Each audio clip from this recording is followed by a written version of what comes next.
Hi friends, வணக்கம். Welcome to yoga teaching. இந்த வீடியோவில் வந்து பிப்ரவரி 2, 2026 உண்டான நடப்பு நிகழ்வுகள் தான் பார்க்க போகிறோம்.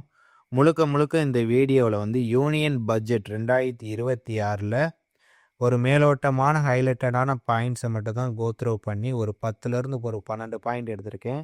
நம்ம இந்த வீடியோவில் அதை மட்டும் பார்ப்போம். இதுக்கு ஒரு 2 நாள் கழித்து நம்ம ஸ்பெஷல் கிளாஸஸாக வந்து யூனியன் பட்ஜெட்டை பற்றி ஒரு ப்ரீஃபான கிளாஸஸ் வந்து ஒரு 2 டேஸ்க்கு அப்புறம் நான் வந்து நம்ம சேனலில் அப்டேட் பண்ணுறேன். உங்களுக்கு இதற்கான பிடிஎஃப் எல்லாமே வந்து யோகா டீச்சிங் டெலிகிராமில் வந்து நம்ம கொடுப்போம். அதனால் மறக்காமல் யோகா டீச்சிங் டெலிகிராமில் நீங்கள் மறக்காமல் ஜாயின் பண்ணிக்கோங்க. ஓகே, வாங்க வீடியோக்குள்ளே போகலாம். மத்திய budget union budget 2026, 2027 first point பார்க்கலாம். தொடர்ந்து 9வது முறையாக மத்திய பட்ஜெட்டை தாக்கல் செய்கிறார் நிர்மலா சீதாராமன். இந்த நிர்மலா சீதாராமன் யாருங்க? மத்திய நிதி அமைச்சர் தான். ஓகேங்களா. தொடர்ந்து கண்டினியூவாக 9வது முறையாக வந்து இந்த பட்ஜெட்டை வந்து தாக்கல் பண்ணுறாங்க. இது ஒரு பெரிய விஷயம். ஃபஸ்ட் டைமை வந்து கண்டினியூவாக 9 டைம்ஸ். ஓகேங்களா. இதை கேட்கலாம், தேர்வில் எப்படி கேட்கலாம், எத்தனையாவது முறையாக மத்திய பட்ஜெட்டை தாக்கல் செய்கிறார் நிர்மலா சீதாராமன்னா 9வது முறையாக. அண்டு செகண்ட், ரூபாய் 53.47 லட்சம் கோடி மதிப்பிலான திட்டங்கள் அடங்கிய பட்ஜெட்டை தாக்கல் செய்து கிட்டத்தட்ட நிர்மலா சீதாராமன் அவர்கள் வந்து 85 நிமிஷம் வந்து உரையை நிகழ்த்தி இருக்கிறாங்க. 1 hour 25 minutes. ஓகேங்களா. 85 நிமிஷம் கண்டினியூவாக வந்து என்ன பண்ணியிருக்கிறாங்க, மத்திய பட்ஜெட்டை தாக்கல் பண்ணியிருக்காங்க. எவ்வளோ டோட்டல் பட்ஜெட்டோட மதிப்புனா 53.47 லட்சம் கோடி. அடுத்து 3வது பாயிண்ட், நிதி பற்றாக்குறையை நடப்பு நிதி ஆண்டில் 4.4% என்பதை 4.3% குறைப்பதை இலக்காக கொண்டுள்ளது. அப்போ இந்த நிதி பற்றாக்குறைனா என்னன்னு தெரிஞ்சுக்கோங்க.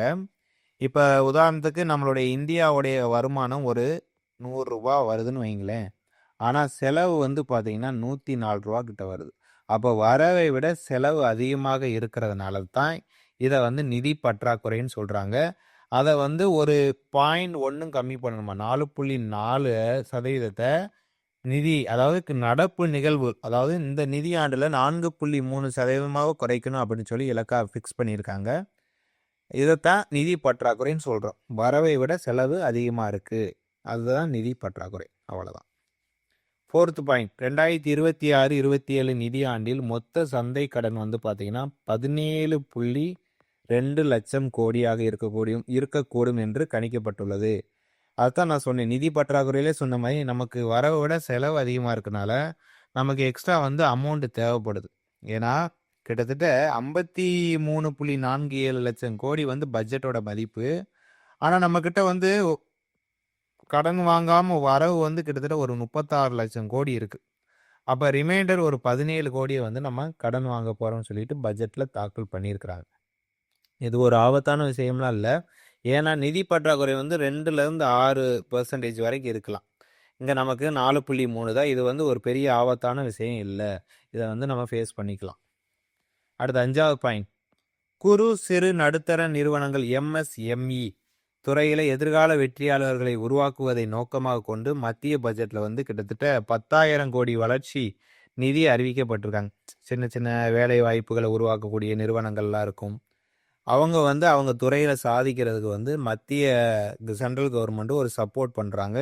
இதுக்கு நம்ம பட்ஜெட்டில் வந்து 10,000 கோடி வந்து நிதியை வந்து நம்ம அனௌன்ஸ்மெண்ட் பண்ணியிருக்கோம். சரிங்களா. அடுத்த 6, இந்தியாவை வந்து உயிரி மருந்து உற்பத்தி மையமாக உருவாக்க 10,000 கோடியில் பயோபார்மா சக்தி என்ற புதிய திட்டத்தை அனௌன்ஸ்மெண்ட் பண்ணியிருக்காங்க. இந்தியாவிலே நமக்கு அந்த உயிரி மருந்து உற்பத்தி பண்ணக்கூடிய இடமாக வந்து இதுக்கு கூடுதலாக வந்து 10,000 கோடி ஃபிக்ஸ் பண்ணியிருக்காங்க. இந்த திட்டத்தோடைய பேர் பயோ பார்மா சக்தி. சரிங்களா. அடுத்து 7வது பாயிண்ட். 7வது பாயிண்ட் ஒரு திட்டம். அது என்ன திட்டம்னா விபிஜி ராம்ஜி, அதனுடைய தமிழ் வெர்ஷன் தான் இது. வளர்ந்த பாரத ஊரக வேலைவாய்ப்பு மற்றும் வாழ்வாதார உறுதி அளிப்பு திட்டம். இந்த திட்டம் என்ன சொல்லுதுன்னா, ரூரல் ஏரியாவில் வந்து முதல்ல 100 daysல வந்து இயங்கி கொண்டிருந்த அந்த திட்டம் வந்து இது வந்து 101, அதாவது 125 நாட்களாக வந்து செயல்படும். இதுக்கு முன்னாடி என்ன திட்டம் இருந்துச்சுன்னா, அந்த மகாத்மா காந்தி ஊரக வேலை உறுதியளிப்பு திட்டம் தான். இந்த திட்டத்துக்கு 100 நாள் வந்து வேலை பார்ப்பாங்க. இதற்கு மாற்றாக கொண்டு வரப்பட்டது தான் இந்த விபிஜி ராம்ஜி. இந்த திட்டத்துக்கு வந்து ரூபாய் 95,692 கோடி வந்து ஒதுக்கீடு செஞ்சுருக்காங்க. ஆனால் இது வந்து முழுமையாக கம்ப்ளீட் ஆகாத காரணத்தால் இது முழுமை அடைகிற வரைக்கும் மகாத்மா காந்தி ஊரக வேலை உறுதியளிப்பு திட்டம் வந்து நடைமுறையில் இருக்கும். அதுக்காக இந்த திட்டத்துக்கு 30,000 கோடி வந்து ஒதுக்கீடு பண்ணியிருக்காங்க. இது விபிஜி ராம்ஜி திட்டம் வந்ததுக்கப்புறம் அது நடைமுறைக்கு கொண்டு வந்துடுவாங்க 125 டேஸ். சரிங்களா? இந்த மகாத்மா காந்தி ஊரக வேலை உறுதியளிப்பு திட்டம் என்ன சொல்லுதுன்னா 100 டேஸ். ஆனால் இது வந்து கம்ப்ளீட் ஆகலை. கம்ப்ளீட் ஆனதுக்கப்புறம் நடைமுறைக்கு வந்துடும். 125 நாட்களாக வந்து வேலை வாய்ப்பு வந்து உறுதி பண்ணுவாங்க. சரிங்களா? அடுத்து 8, மத்திய பட்ஜெட் அறிவிப்பை தொடர்ந்து 17 புற்றுநோய் மருந்துகளுடைய விலை வந்து குறைய உள்ளதுன்னு சொல்லியிருக்கிறாங்க. 17 வகையான புற்றுநோய் மருந்துகளுடைய விலை கம்மியாகுது. இந்த பட்ஜெட்டை நம்ம அனௌன்ஸ்மெண்ட்டுக்கு அப்புறம் இந்த மாதிரியான விலைகள் குறைஞ்சிரும் அப்படின்னு மென்ஷன் பண்ணியிருக்காங்க. வெளிநாடுகளிலிருந்து இறக்குமதி செய்யப்படக்கூடிய குடைகளின் விலையும் அதிகரிக்கும். இப்போ நீங்கள் ஃபாரின்லேருந்து கொண்டு வரக்கூடிய ப்ராடக்ட், இந்த குடைகளாக இருக்கட்டும், அதெல்லாம் ரேட்டு வந்து ஜாஸ்தி ஆயிரும்னு சொல்லியிருக்காங்க. இதெல்லாம் ஒரு தியரி பேஸ்டாக நீங்கள் நோட் பண்ணிக்கிட்டா போதும். இதில் வந்து பாருங்கள், விலை குறையக்கூடிய பொருட்கள் என்னென்ன சொல்லியிருக்காங்கன்னா 17 புற்றுநோய் மருந்துகள், 7 அரிய நோய்களுக்கான மருந்து மற்றும் உணவு, மைக்ரோவேவ் ஓவன் கருவிகளும் விலை குறையறதுக்கான சாத்தியக்கூறுகள் அதிகமாக இருக்குது. விலை கூடக்கூடிய பொருட்கள் என்னென்ன மென்ஷன் பண்ணியிருக்கோம்னா, இறக்குமதி செய்யக்கூடிய விலை குறைந்த குடைகள் கூட விலைகள் கூடிரும். ஏடிஎம் இயந்திரங்கள், காபி தயாரிப்பு போன்ற விற்பனை வரையுள்ள இயந்திரங்களும் விலை வந்து கூடுதுன்னு சொல்கிறாங்க. அடுத்து 11, தமிழகம், கேரளா, ஒடிசாவில் அரிய வகை கனிமங்களை ஆய்வு செய்ய மையங்கள் அமைக்கப்படும் பட்ஜெட்டில் வந்து சொல்லியிருக்காங்க. தமிழ்நாடாக இருக்கட்டும், கேரளா, ஒடிசாவில் வந்து கனிமங்களை ஆய்வு செய்கிறதுக்கு கூடுதலான மையங்கள், அந்த சென்டர்ஸ் வந்து அமைச்சு கொடுக்குறோம் அப்படின்னு சொல்லியிருக்காங்க பட்ஜெட்டில். அடுத்து ஆதிச்சநல்லூர் தமிழ்நாடு, லோத்தல் குஜராத் ஏரியா, தோலவீரா போன்ற 15 தொல்லியல் அகலாய்வு பகுதிகளை கலாச்சார மையங்களாக மேம்படுத்த முடிவு பண்ணியிருக்காங்க. இன்க்ளூடிங் தமிழ்நாடும் இடம்பெற்றிருக்கு ஆதிச்சநல்லூர். அப்போ இந்த யூனியன் பட்ஜெட்ன்றது ஒரு பெரிய டாப்பிக்கு. இதில் நிறைய விஷயங்களை கொண்டு வரணும். அதனால் உங்களுக்கு தனியாக ஸ்பெஷல் கிளாஸை ஒரு 40 to 50 மினிட்ஸ்க்குள்ளே உங்களுக்கு கவர் பண்ணி கொடுக்குறேன். இப்போ வரைக்கும் ஒரு யூனியன் பட்ஜெட்னா ஒரு அவுட்லைன் மட்டும் நடத்திருக்கேன். இதை வந்து உங்களுக்கு ஜஸ்ட் ஒரு கிளான்ஸு, நீங்கள் வந்து ஒரு நிதி பற்றாக்குறைனா என்ன, எவ்வளோ லட்சம் கோடி நம்ம திட்டம் கொண்டு வந்தாங்க, எவ்வளோ நிமிஷம் உரையாற்றினாங்க, எத்தனை முறை வந்து நிர்மலா சீதாராமன் தொடர்ச்சியாக வந்து பட்ஜெட் தாக்கல் பண்ணாங்க, சின்ன சின்ன விஷயங்களை வந்து இந்த வீடியோவில் நான் கவர் பண்ணி கொடுத்துருக்கேன். பட் உங்களுக்கு பிரீஃபான வீடியோ வந்து வித்தின் 2 டேஸில் வந்து நம்ம யோகா டீச்சிங்களுடைய யூடியூப் சேனலை நான் அப்டேட் பண்ணி கொடுக்குறேன்.